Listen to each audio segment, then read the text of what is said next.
दोस्तों आज मैं आप लोगों को जीएलडी पार्ट 5 के बारे में बताऊंगा। आप कोई भी कंपनी में ड्यूटी कर रहे हैं, कभी ना कभी आपको दिक्कत हुआ ही हुआ है और ये प्रॉब्लम आपका सबके पास आता है। देखिएगा, जो हमारा जीएलडी है तो जीएलडी कभी क्या होता है 85% भी हो जाता है, 95% भी चला जाता है। लेकिन आखिर 85 और 95% अगर फर्नेस में आपका जीएलडी हो जाएगा तो आपका फर्नेस चलेगा कैसे। और आपका ये जो 85% और 95% जीएलडी क्यों होता है, इसके बारे में मैं आज आप लोगों को पूरा डिटेल्स में बताऊंगा। और उसके साथ आपका जीएलडी के लिए जो सीटी मतलब जो हम लोगों को कैपेसिटर बैंक है, कैपेसिटर बैंक के पास आप देखिएगा एक सीटी लगा हुआ रहता है। यह सीटी हमारा कितना का रहता है, 20 एम्पियर लिखा हुआ रहता है। और उसके साथ आपका रहता है देखिएगा 20 मिली एम्पियर। ठीक है, ये जरूर आपके पास रहेगा ही रहेगा। अगर आपके पास मेगाथर्म या इलेक्ट्रोथर्म है तो आपको कैपेसिटर के बैंक के पास आपको देखने के लिए मिलेगा। और अगर आपके पास इंडक्टोथर्म का पैनल है तो ये पैनल के अंदर में देखने के लिए मिलेगा। तो ये जो सीटी है, सीटी आपको किस लिए लगा हुआ रहता है और किस तरह काम करता है, और उसके साथ आपका एक कैपेसिटर, एक जीएलडी के लिए कैपेसिटर लगा हुआ रहता है। तो इसका काम क्या है, सीटी का काम क्या है, 85% 95% आपका जीएलडी जो है ये क्यों हो जाता है, सारा डिटेल्स दोस्तों आज इस वीडियो में मैं आप लोगों को बताऊंगा।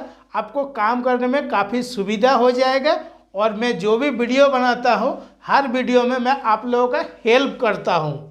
नमस्कार दोस्तों, प्रैक्टिकल एक्सपीरियंस टेक्नीशियन तपन यूट्यूब चैनल में आपका स्वागत है। आज कुछ नया सीखते हैं। दोस्तों ये जो हमारा 85% 95% या 100% जीएलडी हो जाएगा तो ये जो आपका फर्नेस है, ये फर्नेस आपका चलेगा या नहीं चलेगा, इसके ऊपर बहुत सा डाउट रहता है। लेकिन हम बोलेंगे कि चलेगा, लेकिन कौन सा प्रोसेस में चलेगा वो आपको जानना बहुत ज़रूरी है।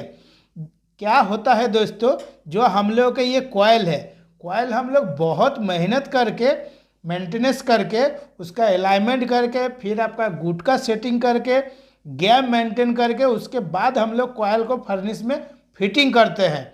और फिटिंग करने के बाद जब आपका जीएलडी में खड़ा हो जाता है तो बहुत ही दुख लगता है कि इतना मेहनत करने के बाद भी भट्टी हमारा ठीक से नहीं चल रहा है। इसके लिए दोस्तों आपको क्या ध्यान में रखना है, सबसे पहले जब आपका ये कॉइल जो है ये सेटिंग करना है तो कॉइल सेटिंग हो गया। सेटिंग होने के बाद देखिएगा कॉइल के पास में आपका कोटिंग करना पड़ता है। कोटिंग क्या, मैं इससे पहले वीडियो जो बनाया था, वाइट सीमेंट चाहे ए रहे या आपका के रहे, वाइट सीमेंट दे के ही आपका कोटिंग करना है और डिस्टिल वाटर दे के ही कोटिंग करना है, चाहे डीएम वाटर। और जो वाइट सीमेंट है इसको आपको बढ़िया से चाल लेना है। चाल के जो उसका पाउडर निकलता है उस पाउडर में मैग्नेट मार के आपको देखना है कि इसमें आयरन का मात्रा है या नहीं है। अगर आयरन का मात्रा आपको ज़्यादा है तो मैं बोलूँगा आप कोटिंग मत कराइए, नहीं तो आपका क्या होगा, जीएलडी में आपका भट्टी खड़ा हो जाएगा। और ये चेकिंग आपको करने के बाद ही कोटिंग कराना है। जब आपका कोटिंग हो जाएगा, कोटिंग होने के बाद क्या होता है, कोटिंग को हम लोग को बढ़िया से सुखाना पड़ता है। किस तरह सुखाते हैं, जल्दबाजी कीजिएगा तो ये जो फर्नेस है इसके बीच में हम लोग क्या करते हैं कि हीटर लगाते हैं। तो हीटर आप लगाइए, हीटर लगाने के लिए कोई मना नहीं किया है, लेकिन आप टेम्परेचर एगो मेंटेन कीजिए। ऐसा नहीं कि यहाँ इसके बीच में आप 5000 का हीटर लगा के छोड़ दिए या आप 2000 का हीटर लगा के छोड़ दिए, जितना मर्जी उतना टेम्परेचर बढ़ ही रहा है। अगर ज़्यादा इसके बीच में आपका टेम्परेचर बढ़ेगा तो आपका कोटिंग क्या होगा, फटने लगेगा। तुरंत नया में तो नहीं फटेगा, लेकिन जैसे ही आपका एक लाइनिंग या 2 लाइनिंग या 3 लाइनिंग हो जाएगा उसके बाद देखिएगा आपका ये कोटिंग जो है ये फट जाएगा। किस तरह करना है दोस्तों, इसके बीच में जो हम लोग हीटर लगाए या हैलोजन लगाए, एक टेम्परेचर मेंटेन करना है। टेम्परेचर मेंटेन करने के लिए एक थर्मोस्टर लगाना पड़ता है और थर्मोस्टर दे के आपको मेंटेन करना है। अगर आपको थर्मोस्टर किस तरह लगाना है या हीटर का कनेक्शन आपको नहीं आता है तो उसके लिए भी मैं एक वीडियो बनाऊंगा और आप लोगों को पूरा समझा दूंगा। आप लोग कमेंट करके हमको ज़रूर बताइएगा कि आपको हीटर वाला कनेक्शन चाहिए या नहीं चाहिए। तो दोस्तों यहाँ पे हम लोग टेम्परेचर मेंटेन करते हैं। जितना अच्छा से आप टेम्परेचर मेंटेन कीजिएगा कोटिंग आपका उतना अच्छा से सूखेगा। जितना अच्छा से आपका कोटिंग सूखेगा जीएलडी आपका उतना ही कम आने लगेगा। जब हम लोग खाली कॉइल को चेक करते हैं तो देखिएगा जीएलडी हम लोग को कितना रहता है 2, 3 या 5, इससे ज़्यादा आपका कभी भी नहीं रहता है। लेकिन जब कोटिंग हो जाता है तो देखिएगा जीएलडी धीरे धीरे बढ़ने लगता है। कभी कल क्या होता है कि 85% हो जाता है, कभी 95% होता है। तो उसके बाद क्या होता है कि धीरे धीरे जब आप इसके बीच में हीटर या हेलोजन लगाते हैं सूख जाता है, 30% या 20% में आ जाता है तो हम लोग क्या करते हैं कि बोल देते हैं कि लाइनिंग करो। लेकिन इसके बीच में आपको एक चीज़ मेंटेन करना है। देखिएगा कॉइल का ये जो गैप है इसके बीच बीच में आपका वाइट सीमेंट निकला हुआ रहता है। तो थोड़ा सा आपको मेहनत करना है कि फर्नेस के अंदर जाना है, जाके देखना है जो हमारा ये कोटिंग किया हुआ वाइट सीमेंट ये हमारा ठीक से सूखा है या नहीं सूखा है। क्योंकि दोस्तों आप यहाँ पे गर्म कर रहे हैं तो ये जो कोटिंग का बीचों बीच है ये आपका जल्दी सूखेगा नहीं, सूखने में थोड़ा सा टाइम लगेगा। भले आपका जीएलडी 30% दिखा देगा लेकिन आपको सूखने में थोड़ा टाइम लगेगा। और ये कोटिंग आपका जितना अच्छा से सूखेगा उतना अच्छा लिए क्या होता है उतना अच्छा आपका फर्नेस चालू रहता है। और कोटिंग सुखाने के लिए हम लोग और एक काम क्या करते हैं, अगर आप इसके बीच में हीटर लगा के सुखा दिए और आपके पास अच्छा खासा टाइम है तो मैं बोलूँगा एगो मोल्ड इसके फर्नेस के बीचों बीच आपको डालना है। और डालने के बाद आपको इस मोल्ड को क्या करना है, आपको पूरा लाल कर देना है। ये मोल्ड जब आपका लाल हो जाएगा उसके बाद इस भट्टी का मुंह जो है मुंह में ढक देना है। क्या होगा, ये तो आप पावर लगा के मोल्ड को लाल किए हैं, इसका जो हीट है ये धीरे धीरे आएगा और कोटिंग के अंदर तक आपको सूख जाएगा। क्योंकि मोल्ड लाल रहेगा और लाल करके ही हम लोग क्या करते हैं, देखिएगा जब टाइम मिल जाता है तो बीच में मोल्ड डाल के ही हम लोग सुखाते हैं। हीटर उटर सब बाहर निकाल के मोल्ड डाल के, मोल्ड का हीट से बहुत अच्छा कोटिंग सूखता है और जल्दी फटता भी नहीं है। और कोटिंग आपका 2 महीना 3 महीने या 6 महीना बाद एक बार होता है। तो आपको पहले ही कोटिंग के ऊपर बहुत अच्छा से ध्यान रखना है दोस्तों। उसके बाद आ जाता है हम लोगों को लाइनिंग और उसके बाद आ जाता है इसके बीच में हम लोगों को मेटल रहता है। तो देखिए जब हम लोग बोल देते हैं कि लाइनिंग करो तो पहले क्या करते हैं एक फर्मा डालता है। तो फर्मा क्या होता है, जैसे मैं आपका फोटो में बनाया हूँ, कभी कल ऐसे टेपर फर्मा डालता है, मतलब उसका मुंह थोड़ा बड़ा रहता है या नीचे तरफ छोटा रहता है।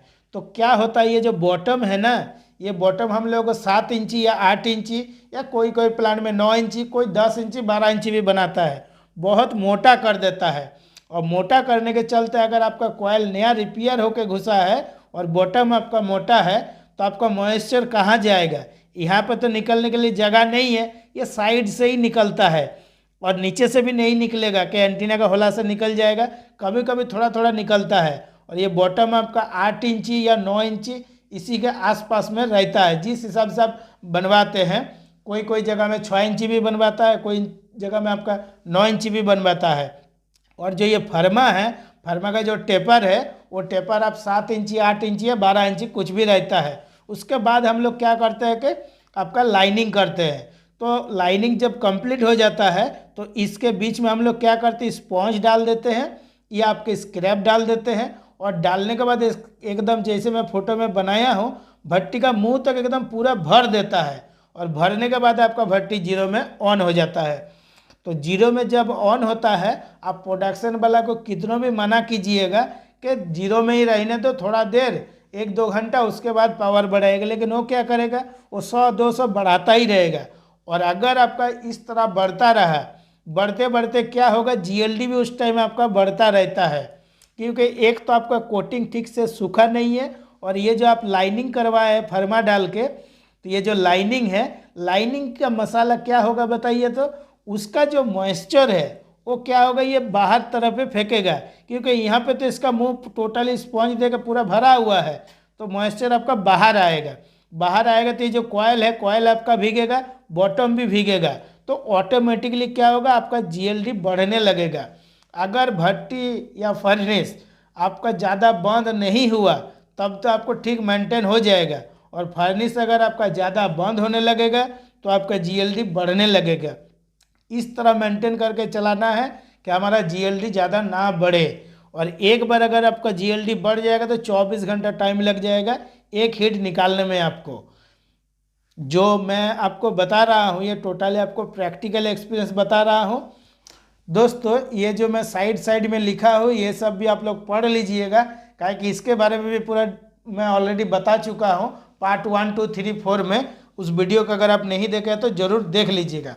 अभी दोस्तों यहाँ पे जो जीएलडी हमारा ज़्यादा हो जाता है, और बहुत सा फ्रेंड हमको कमेंट में पूछा था कि फर्नेस में हमारा कौन सा करंट से चलता है। दोस्तों यहाँ पे आपका किलोवाट भी रहता है, करंट भी रहता है, एम्पियर भी बोलिए, ठीक है, सारा चीज़ भट्टी में रहता है। और जो हम लोग को फर्नेस चलता है, अगर आपके पास इलेक्ट्रोथर्म का फर्नेस है तो देखिएगा उसमें ईडी करंट का ट्रिपिंग आता है। इसका मतलब है हमारा जो फर्नेस है ये फर्नेस हमारा ईडी करंट से चलता है, और ईएमएफ वोल्टेज रखा हूँ, मतलब वोल्टेज में लिख दिया हूँ, यहाँ ईएमएफ करंट भी आप लिख सकते हैं, मतलब वोल्टेज, करंट, किलोवाट सारा चीज़ इस भट्टी में रहता है।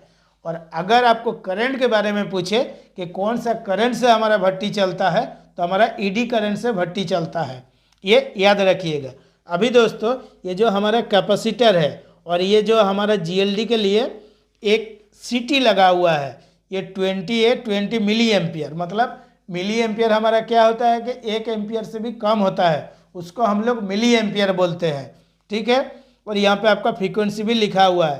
तो जीएलडी का जो कैपेसिटर है यह हमारा किस तरह कनेक्शन रहता है, जो आपका पैनल से देखिएगा एक नेगेटिव और एक पॉजिटिव आता है, दोनों बस बार आता है। जो हमारा पॉजिटिव बस बार है जीएलडी का जो कैपेसिटर है, एक पॉइंट इसमें टाइट कर देता है, और टाइट करने के बाद दूसरा जो पॉइंट है ये हमारा सीधा एक गोल जैसा सीटी लगा हुआ रहता है, और सीटी के बीचों बीच लाकर आपका बॉडी में टाइट कर देता है। इसका मतलब है जो आपका बॉडी में टाइट कर दिया, तो फर्नेस का भी देखिएगा बॉडी के साथ अर्थिंग टाइट किया हुआ रहता है, और कैपेसिटर का बैंक जहाँ पर रहता है यहाँ भी आपका टाइट किया हुआ रहता है। तो ये किस तरह काम करेगा, जो हम लोगों को मेन कंट्रोल बोर्ड है, इससे पहले मैं आपको बताया था कि 1 एम्पियर में आपका सेटिंग है या चाहे 2 एम्पियर में सेटिंग है, जिस हिसाब से आपका सेटिंग है। अब क्या होगा, ये फर्नेस में ये जो मॉइस्चर आपका ये बाहर निकलेगा और बॉटम से निकलेगा। अब क्या होगा, ज़्यादा कम टाइम में आपका ज़्यादा करंट शो होने लगेगा। उस टाइम ये जो जीएलडी कैपेसिटर है ये आया, कैपेसिटर में आने के बाद आपकी ये सीटी के थ्रू आपका करंट फ्लो होगा, मतलब जिसको हम लोग एम्पियर बोलते हैं। तो अगर आप 1 एम्पियर में सेटिंग करके रखे हैं और यहाँ पे आपका यूजफुल मॉइस्चर निकल रहा है, और ये नया भट्टी जब भी रिपेयर होता है तब भी आपका मॉइस्चर निकलता ही निकलता है, उस टाइम यहाँ पे ज़्यादा आपका करंट फ्लो होने लगेगा, इसीलिए आपका जीएलडी में बार बार ट्रिप हो जाता है। यही है इसका मेन कनेक्शन। बहुत सा जगह में इंटरव्यू में आपको पूछेगा कि ये जो हमारा फर्नेस है पैनल में आपका ऐसा क्या लगा हुआ है जो जीएलडी में हमारा ट्रिप हो जाता है। तो पैनल में हम लोग को 2 चीज़ लगा हुआ रहता है, एक है सीटी लगा हुआ रहता है, ये सीटी में करंट जिस तरह फ्लो होगा उस हिसाब से आपका भट्टी ट्रिप होगा। और जो हमारा जीएलडी कैपेसिटर है, जीएलडी कैपेसिटर का भी कनेक्शन इसी तरह दिया हुआ रहता है। अगर आपके पास इलेक्ट्रोथर्म और मेगाथर्म है तो आपको बाहर से ही दिखाई देगा, और आपके पास इंडक्टोथर्म है तो पैनल खोल के देखिएगा काला वाला ये चीज़, मतलब काला वाला सीटी लगा हुआ है, और ये बॉडी के साथ एक ग्राउंड किया हुआ है, ये आपको देखने के लिए मिल जाएगा। दोस्तों आज के वीडियो के लिए इतना ही। नेक्स्ट वीडियो में मैं आपको क्या बताऊंगा, ईडी करंट के बारे में और डिटेल्स बताऊंगा, ईएमएफ के बारे में बताऊंगा, और जीएलडी का क्या क्या पॉइंट रहता है और जीएलडी का क्या क्या कारण रहता है ट्रिप होने का, उसके बारे में भी सारा डिटेल्स बताऊंगा। आज के वीडियो के लिए इतना ही। नमस्कार। वीडियो अच्छा है तो लाइक शेयर कमेंट जरूर कीजिएगा और चैनल को सब्सक्राइब कीजिएगा।